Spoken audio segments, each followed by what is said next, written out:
The lawnmower sputtered and died for the third time that morning, leaving Riley James sweating under the merciless summer sun. She stepped back from the stubborn machine, tucking a strand of chestnut hair behind her ear as she surveyed her newly acquired property, 3 acres of overgrown grass surrounding a modest cottage that was whirled away from her penthouse in Chicago. This was supposed to be a simple project, a weekend getaway to decompress from running her tech empire. Yet, here she was defeated by yard equipment that probably cost less than her designer shoes. Need some help with that. Riley turned to find a man standing at the edge of her property, a little girl with pigtails clutching his hand. He wore faded jeans and a simple t-shirt that had seen better days, but his smile was genuine, lighting up his ruggedly handsome face. "I've been fighting with it all morning," Riley admitted, gesturing helplessly at the lawnmower. "I'm Riley, by the way. Just moved in. I am Brandon. This is my daughter, Lily." He gave the little girl's hand a gentle squeeze.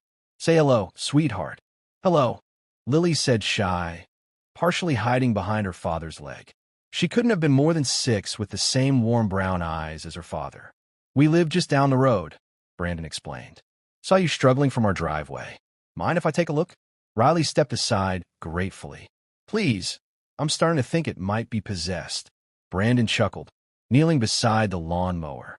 Lily immediately plopped down in the grass nearby, picking dandelions with focused concentration. "You're not from around here, are you?" Brandon asked, examining the machine. Riley hesitated. In Chicago, everyone knew who she was. Riley James, 32-year-old founder and CEO of Neurotech Solutions, the fastest-growing AI healthcare company in the country. Her face had been on the cover of Forbes twice. But here in this small town in Vermont, she was anonymous. And she liked it that way. "I'm from Chicago," she said simply. "This place is just a getaway." Brandon nodded, removing the air filter and examining it. "Figured as much. Most folks around here know how to prime a lawnmower engine." There was no judgment in his voice, just amusement. "This filter's clogged, and you weren't priming the engine before pulling the cord." He demonstrated the proper technique, pressing the small rubber button several times before yanking the cord. The lawnmower roared to life. Immediately. "That's it." Riley laughed, feeling ridiculous. "I've been out here for an hour. Technology, right?" Brandon smiled. But there was something in his expression, a flicker of recognition, perhaps that made Riley wonder if he knew who she was. But the moment passed, and he was just a kind neighbor again. "You might want to get that filter replaced soon. I don't suppose you could show me where to buy one?" Riley asked impulsively. "I'm not familiar with the area yet." Brandon checked his watch. "I'd offer to take you now, but I've got to get Lily to her swimming lesson in 20 minutes. "Daddy teaches swimming," Lily announced proudly, abandoning her dandelion collection. Brandon shrugged modestly. "Part-time job at the community center. I'm a high school science teacher, but summer means picking up extra work." Riley nodded, trying not to show her surprise. He didn't look like her mental image of a science teacher. His muscular build suggested more physical work, but there was definitely an intelligence in his eyes that matched the profession. "Maybe another time," Riley said, feeling inexplicably disappointed. "How about this? I can pick one up for you when I'm in town tomorrow," Brandon offered. "Save you the trouble." "That would be amazing," Riley said, reaching for her purse on the porch step. "Let me give you some cash." Brandon waved her off. "Don't worry about it. They're only about $10. You can pay me back when I drop it off." "Thank you," Riley said sincerely. "That's really kind. That's Millfield for you. We look out for each other here." Brandon took Lily's hand again. "We should get going." "Nice to meet you, Riley." "Bye, Riley," Lily called over her shoulder as they walked away. Riley watched them go, feeling a strange tug in her chest. Brandon Neal seemed genuinely nice, a rarity in her world of ambitious executives and opportunistic investors. And there was something undeniably attractive about him, from his easy confidence to the gentle way he interacted with his daughter. She turned, back to her lawnmower, now humming steadily. For the first time since arriving, she felt a real connection to this place. She'd bought the cottage on impulse after a particularly stressful quarter, dreaming of peaceful weekends away from the pressure of running a billion-dollar company. Now she wondered if there might be other reasons to visit Millfield more often. The next day, Riley was elbow deep in gardening gloves and mulch when Brandon's pickup truck pulled in her driveway. She straightened up suddenly, conscious of her appearance. No makeup, hair in a messy bun, wearing an old Harvard t-shirt and shorts. Brandon approached with a small paper bag in hand, and Riley noticed he was alone this time. "One air filter as promised," he announced, holding up the bag. "You're a lifesaver," Riley said, pulling off her gardening gloves. "Lily didn't come with you today. She's at a play date." "I've got about an hour of freedom," he said with a smile. "Need help installing this?" Riley hesitated, then nodded. "If you don't mind, I'd probably put it in backward or something." "Happy to help, though I should warn you, my hourly rate is steep. Might cost you a glass of water on a hot day like this," Riley laughed. "I think I can manage that. Maybe even upgrade to lemonade if you've got the time." "Well, now we're talking luxury," Brandon joked, following her to the shed where she'd stored the lawnmower. As Brandon worked on the lawnmower, Riley brought out 2 glasses of lemonade. She watched him, noticing how his hands moved with precision and confidence. "So, science teacher, huh?" she asked. "What grade?" "High school, chemistry and physics." He accepted the lemonade with a grateful nod. 8 years now at Millfield High. "Do you like it?" "Love it, actually." Brandon's eyes lit up. There's nothing quite like watching a kid understand something for the first time, that moment when it clicks. He took a sip of lemonade. "What about you? What do you do in Chicago?" Riley paused, then decided on a partial truth. "I work in tech, healthcare, software." "Impressive. Big company." "Big enough," she said evasively. "But honestly, I'm trying to leave work behind while I'm here." Brandon nodded, seeming to understand. "Fair enough. Millfield's good for that disconnecting. I mean, cell service is spotty at best, which is either a curse or a blessing, depending on who you ask." "Definitely a blessing for me," Riley said truthfully. Her assistant had nearly had a heart attack when Riley mentioned the poor reception, but Riley had been secretly relieved. Brandon finished installing the filter, closing the compartment with a click. "All set. Should run much better now." "Thank you," Riley said, reaching for her wallet on the nearby porch table. "How much do I owe you for the filter?" $8.37, Brandon replied. Riley handed him a 20. "Please keep the change." Brandon looked at the bill, then back at Riley with an unreadable expression. "That's a very generous tip for a small favor." "It's not just for today," Riley insisted. "You saved me yesterday, too." Brandon hesitated, then pocketed the money. "Well, thank you. Lily's been wanting a new book, so this will go toward that." Something in his tone made Riley realize she might have offended him unintentionally. She was used to throwing money at problems at people, but Brandon didn't seem like the type of person who wanted charity. "I'm sorry if that was presumptuous," she said quietly. Brandon's expression softened. "No need to apologize. I just would get by fine, Lily and me. I don't want you to think otherwise." "I didn't mean to imply." "I know," he interrupted gently, "and I'm being overly sensitive. Teacher salary jokes get old, you know." Riley nodded, relieved that the moment of tension had passed. She wanted to know more about him, about Lily, about their life in this small town so different from her own world. "Is it just you and Lily?" she asked cautiously. Brandon's expression grew more serious. "Yes, her mother left when she was 2. Decided family life wasn't for her after all." "I'm sorry," Riley said softly. Brandon shrugged, but Riley could see the old pain there. "It was hard at first, really hard, but we've made our peace with it, found our rhythm." He finished his lemonade. "What about you, family?" "Just me," Riley admitted. "Parents passed away in my 20s. "No, siblings." "I'm sorry to hear that," Brandon said, and the genuine empathy in his voice touched her. An awkward silence fell between them, both suddenly aware they'd ventured into personal territory quickly. "Well," Brandon said, checking his watch, "I should probably get going. Need to pick up Lily soon." "Of course," Riley nodded. "Thank you again for your help." Brandon was halfway down the driveway when Riley called after him. "Brandon, I just realized I have no idea how to winterize this place." The real estate agent mentioned something about pipes freezing. Brandon turned back. "Are you planning to use the cottage in winter?" "I'm not sure," Riley said honestly. but I'd like to know my options. Tell you what I can stop by this weekend. Give you a crash course in Vermont winter prep. If you're still around, that is, Riley smiled. I will be. That would be great. As she watched his truck pull away, Riley realized she was already mentally rearranging her schedule to extend her stay in Millfield. 3 days later, Riley found herself in an unexpected predicament. The kitchen sink had developed a persistent drip that had graduated to a steady trickle overnight. After futilely attempting to tighten various parts with a wrench she'd found in the shed, she finally admitted defeat. She could call a plumber, but the only number she had was the local handman who, according to the welcome packet from the real estate agent, usually gets to jobs within a week or two. She needed a faster solution. Before she could overthink it, Riley was walking down the rural road toward Brandon's house. He'd mentioned they lived just down the way, which in country terms, she discovered, meant a good 4 mile. The sun beat down on her shoulders as she approached a modest white farmhouse with a well-maintained yard and a basketball hoop in the driveway. She was about to knock when she heard laughter from around back. Following the sound, she found Brandon and Lily in the backyard.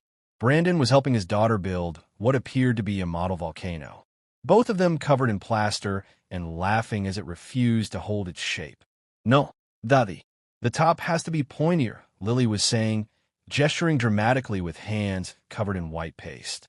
"If we make it any pointier, it'll look like a party hat," Brandon argued good-naturedly. Hello," Riley called, feeling suddenly intrusive. Both heads turned simultaneously, identical expressions of surprise on their faces. "Riley," Lily exclaimed, waving excitedly with a plaster-covered hand. Brandon stood, wiping his hands on his jeans. "This is a surprise. Everything okay? I hate to bother you," Riley began, "but I've got a leaky faucet that's getting worse by the hour. I tried fixing it myself, but I think I made it angry," Brandon laughed. "Sounds serious. Plumbing emergencies wait for no one." "I can call a plumber if you're busy," Riley said quickly, nodding toward their project. "Nonsense. Lily and I were just about to take a break anyway, right, kiddo?" Lily nodded enthusiastically. "Our volcano needs to dry before we can paint it. Can Riley help us paint it later, Daddy?" Brandon looked at Riley with a raised eyebrow. "That depends.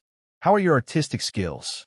"Tragically underdeveloped," Riley admitted, "but I'm very good at staying within the lines." "That's more than I can say for this one." Brandon ruffled Lily's hair, earning a giggle and a protest. "Let me grab my toolbox, and I'll follow you over." 20 minutes later, Brandon was under Riley's kitchen sink while she sat on a nearby stool, watching him work. "So what's the diagnosis, doctor?" she asked. "Nothing serious," Brandon's voice echoed from inside the cabinet. "Just a worn-out washer. It's pretty common in older places like this." He emerged holding up a tiny rubber ring. "See, this little thing is the culprit. All that trouble from something so small," Riley mused. "Isn't that always the way?" Brandon smiled, reaching back into his toolbox. "Luckily, I've got a replacement here. Should take just a minute to fix." Riley watched him work, struck again by his capability. In her world, problems were solved by calling experts or delegating to assistants. There was something deeply attractive about a man who could tackle everyday problems with his own hands. "So, what's with the volcano?" she asked as he worked. "Lily's summer science project. The kids get to present them at the town's summer science fair next weekend." Brandon tightened something under the sink. "She's been obsessed with volcanoes since watching a documentary about Pompeii. A little morbid for a 6-year-old, but I'm not going to discourage scientific curiosity." "That's adorable," Riley said. "And the fair sounds fun." "You should come," Brandon said casually, emerging from under the sink and testing the faucet. "No more drips. It's actually a pretty big deal around here. The whole town turns out." Riley felt a flutter of excitement at the invitation. "I like that, actually." Brandon packed up his tools, refusing Riley's offer of payment. "Consider it neighborly goodwill," he insisted. "At least let me thank you properly," Riley said. "Maybe dinner for you and Lily. I'm not much of a cook, but I know my way around a grill." The invitation hung in the air between them. Riley held her breath, suddenly worried she was being too forward. "That sounds great," Brandon finally said with a smile that made Riley's heart skip. Lily's been saying we need to have more grown-up dinner parties lately. She's in a phase where she thinks she's much older than 6. Perfect, Riley said, trying not to sound too eager. Tomorrow night. Around 6, we'll be here, Brandon promised. After he left, Riley realized she was smiling to herself in the empty kitchen. She pulled out her phone, surprised to see she had reception for once, and immediately 5 emails from her assistant popped up, marked urgent. For the first time in her career, Riley swiped them away without reading them. They could wait. She had a dinner plan. The next evening found Riley nervously checking the steaks on the grill, wondering if she'd made a mistake. She'd driven to the nearest town with a proper grocery store and spent far too much on ingredients, wanting everything to be perfect. Now she worried it might be overkill. Would Brandon think she was showing off? She'd just taken the steaks off the grill when his truck pulled into the driveway. Lily bounded out first, wearing a sundress and carrying a small potted plant. "We brought you a housewarming present," she announced proudly, holding it up as Riley opened the door. "It's a piece, Lily," Brandon explained, looking slightly embarrassed. Lily picked it out. She thought it was funny because it's named after me. Lily finished beaming. Riley accepted the plant with genuine delight. "It's perfect. I've been thinking this place needs some life in it." Brandon handed her a bottle of wine. "And this is from me. Nothing fancy, but it's from a local vineyard." "Thank you," Riley said, touched by their thoughtfulness. "Come, everything's almost ready." Dinner was surprisingly easy. Lily chattered about her school, her friends, and her extensive collection of dinosaur facts. Brandon occasionally guided her back to her food when her storytelling got too animated. Riley found herself relaxing, drawn into their warm dynamic. "This is delicious," Brandon said halfway through his steak. "You said you weren't much of a cook." "Grilling is different," Riley explained. "It's more science than art, and I've always been better with formulas than creativity." "Science." Lily perked up. "Daddy says cooking is chemistry you can eat." "Your daddy is very smart." Riley smiled at Brandon over her wine glass. "Smart enough to know when I'm being flattered," Brandon replied with a playful smile that made Riley blush slightly. After dinner, Lily asked if she could explore the backyard, and Brandon nodded permission after extracting a promise not to go near the stream at the property's edge. With Lily safely playing within view of the kitchen window, Riley and Brandon cleared the dishes together. "This place has good bones," Brandon commented, looking around the cottage. "How'd you find it?" "Pure chance," Riley admitted. "I was looking for something quiet away from the city. My real estate agent suggested Vermont, and when I saw this place online," she shrugged. "It just felt right." "Millfield has that effect on people," Brandon said, drawing a plate she'd handed him. "It's quiet but not empty, if that makes sense. People look out for each other here." "I've noticed," Riley said, thinking of how quickly Brandon had come to her aid twice now. "It's different from what I'm used to. Chicago's a bit faster-paced, I imagine." "That's putting it mildly," Riley laughed. "My days are usually scheduled down to 15-minute increments." Brandon raised his eyebrows. "Sounds stressful." "It can be," Riley acknowledged. "But it's also exciting building something from nothing, watching it grow." "What exactly do you do?" Brandon asked, his curiosity evident. "You mentioned healthcare software, but that's pretty broad." Riley hesitated. She'd been enjoying being just Riley, not Riley James, CEO and tech wonderkind. But something about Brandon made her want to be honest. "I founded a company that develops AI systems for medical diagnostics," she said simply. "We started small, but we've grown significantly." Brandon's hands stilled on the dish he was drying. "You founded it. That's impressive." Riley shrugged, uncomfortable with his admiration. "Right place, right time, really. Healthcare tech was booming, and I had a good idea." "Don't downplay it," Brandon said. "Seriously, building something successful takes more than luck. It takes intelligence and determination." Riley felt warmth spread through her that had nothing to do with the wine. "Thank you." They finished the dishes in companionable silence, occasionally glancing out the window to check on Lily, who was now collecting interesting rocks in the yard. "I should probably get her home soon," Brandon said regretfully, looking at his watch. "It's almost her bedtime." "Of course," Riley said, trying to hide her disappointment. "Thank you both for coming." It's been really nice. It has, Brandon agreed, meeting her eyes. Something unspoken passed between them, a recognition of mutual interest that made Riley's pulse quicken. The moment was broken by Lily rushing in, proudly displaying her rock collection. As Brandon helped her gather her things, Riley found herself wishing the evening didn't have to end. At the door, Brandon paused. "Don't forget about the science fair this weekend, Saturday at noon in the town square." "I wouldn't miss it," Riley promised. She watched from the porch as they drove. Away, Brandon waving and Lily bouncing excitedly in her booster seat, still clutching one particularly special rock she'd insisted on keeping. Back inside, Riley picked up her phone for the first time all evening and saw 7 missed calls from her CFO. The quarterly reports were due to the board, and they needed her input on the presentation.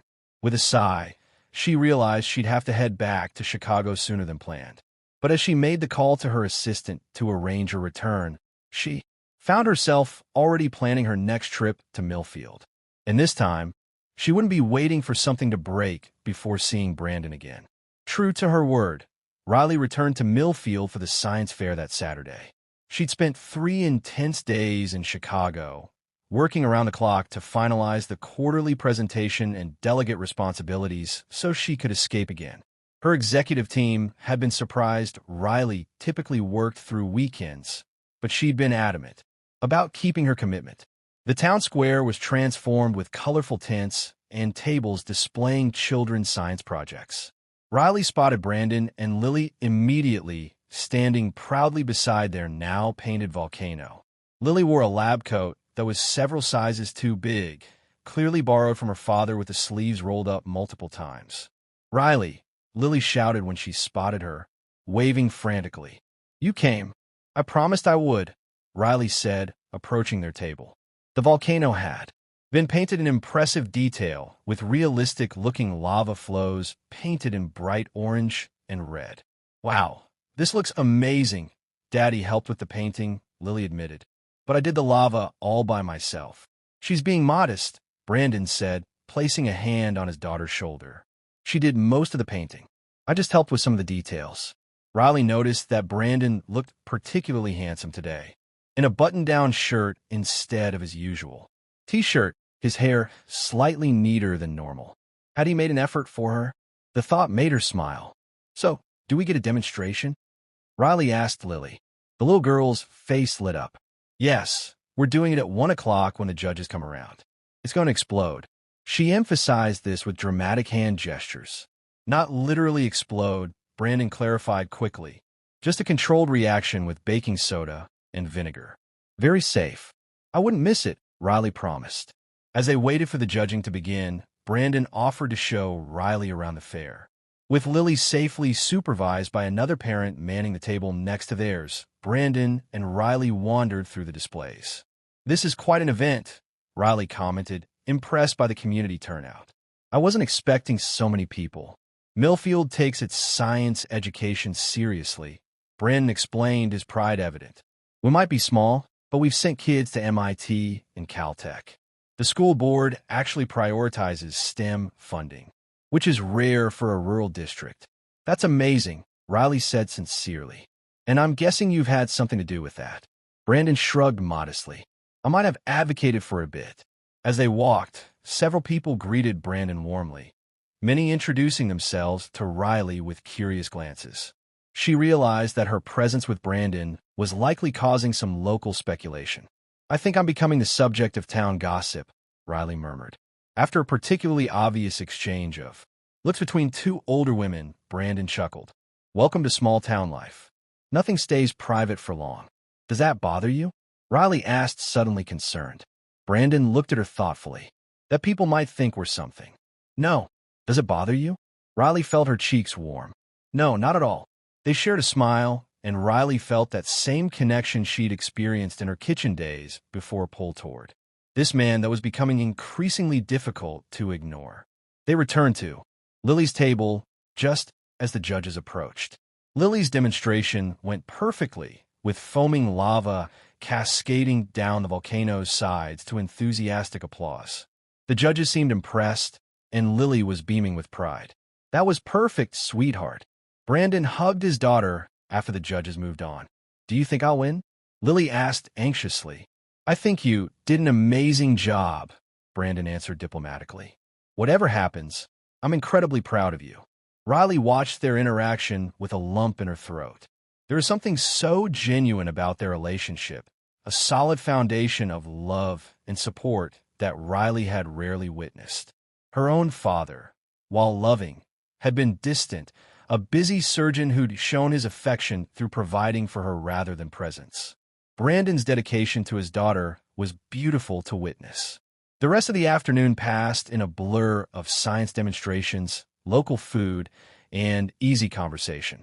When the awards were announced, Lily received an honorable mention in the K2 category, which she declared almost as good as winning with adorable seriousness. As the fair wound down, Brandon helped Lily carefully pack up their volcano. We're having a little celebration dinner tonight, he told Riley as they worked. Nothing fancy, just pizza at our place. Would you like to join us? I'd love to, Riley replied perhaps too quickly. The evening at Brandon's house was relaxed and comfortable. They ate pizza on the back deck, watching fireflies emerge as dusk fell. Lily, exhausted from the excitement of the day, fell asleep on the couch shortly after dinner while watching a movie. Brandon carried her to bed, returning to find Riley examining the family photos that line the hallway.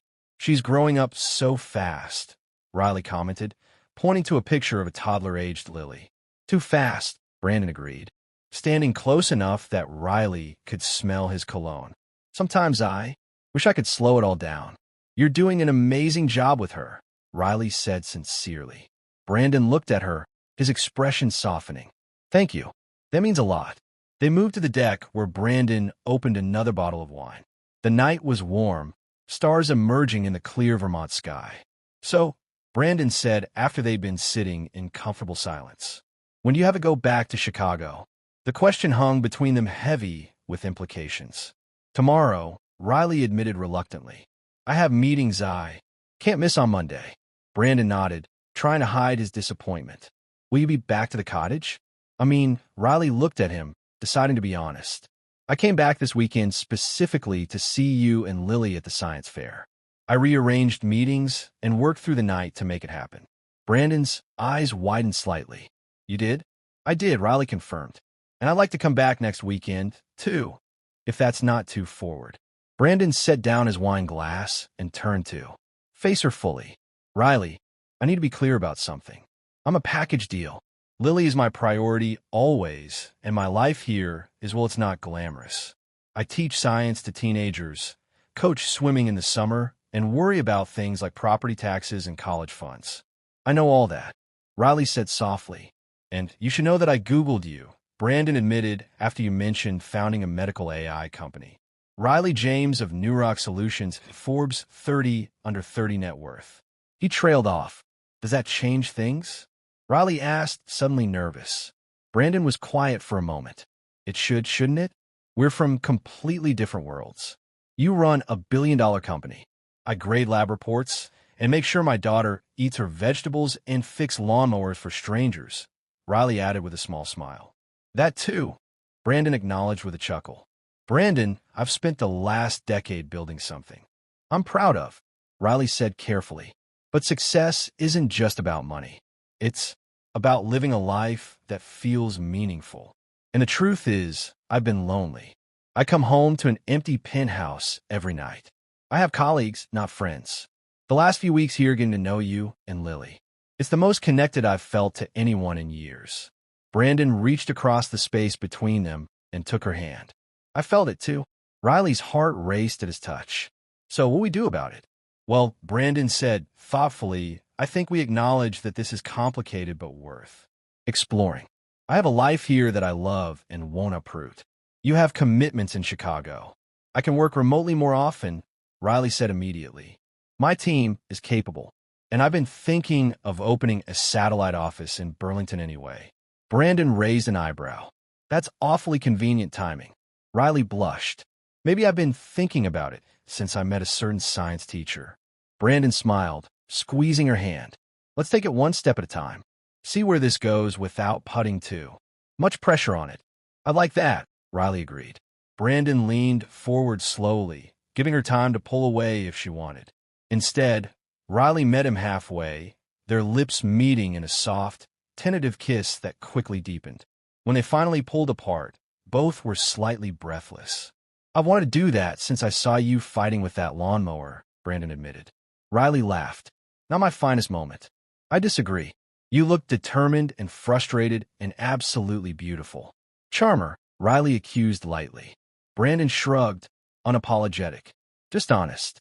Over the next 2 months, Riley established a pattern of spending long weekends at the Millfield cottage.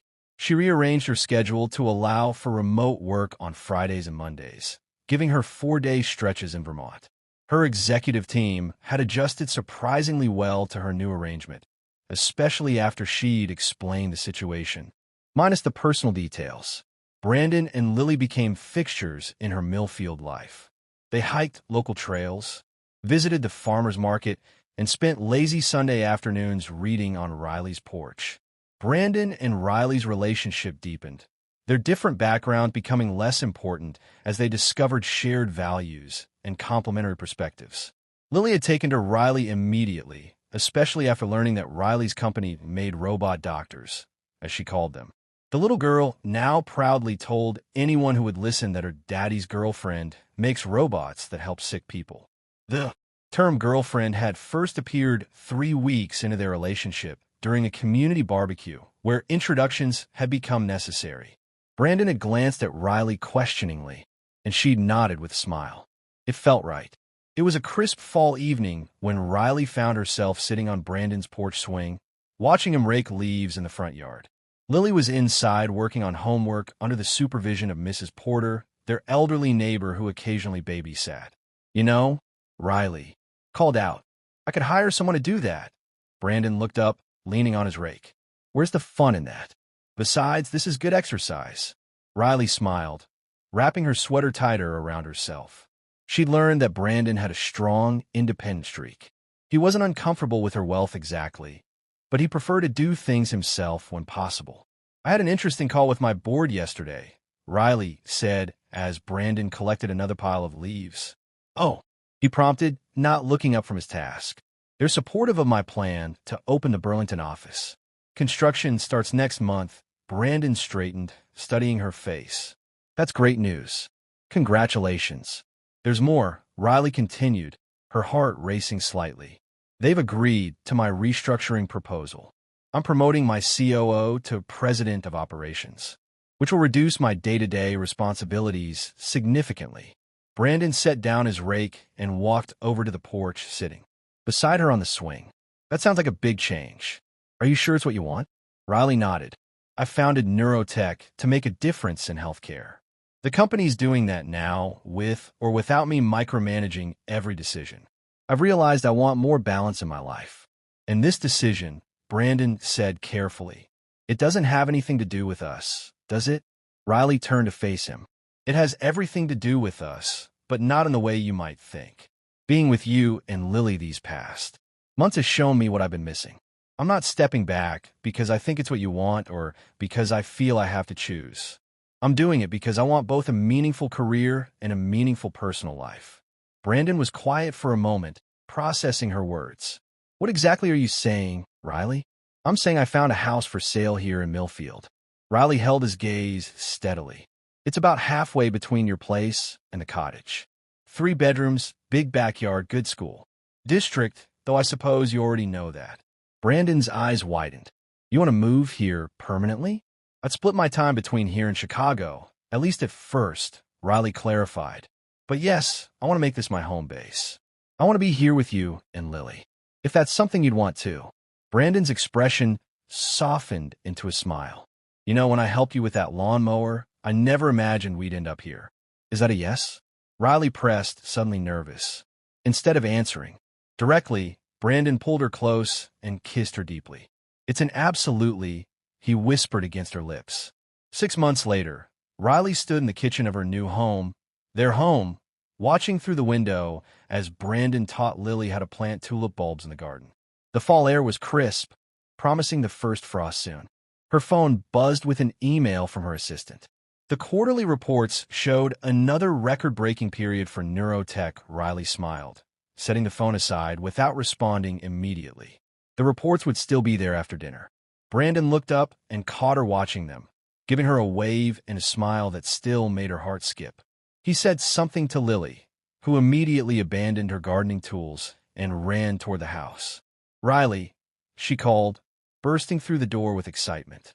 "Daddy says we can get a puppy for Christmas. Can we please?" Riley laughed, lifting the now 7-year-old into a hug. "Did he now? Well, I suppose we do have plenty of yard space for a dog." "Yes." Lily pumped her fist triumphantly before racing back outside to tell her father the good news. Brandon entered moments later, garden dirt on his knees and a sheepish expression on his face. "I was going to discuss the dog thing with you first, but she overheard me talking to Mark about his new litter of lab puppies." "It's fine," Riley assured him, handing him a glass of water. "I've been thinking a dog would be nice too.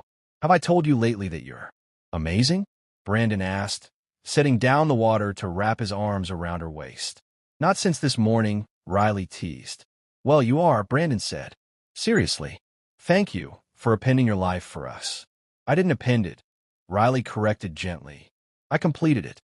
Outside, Lily was carefully arranging her planted bulbs, her face a picture of concentration.